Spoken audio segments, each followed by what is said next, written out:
அல்லாவை நாம் தொழுதால் சுகம் எல்லாமே ஓடி வரும்.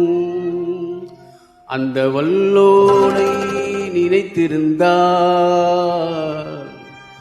நல்ல வாழ்க்கையும் தேடி வரும்.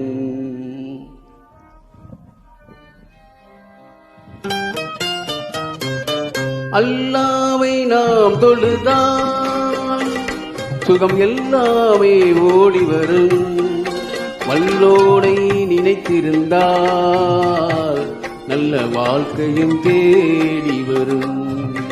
நல்ல வாழ்க்கையும் தேடி வரும். அல்லாவை நாம்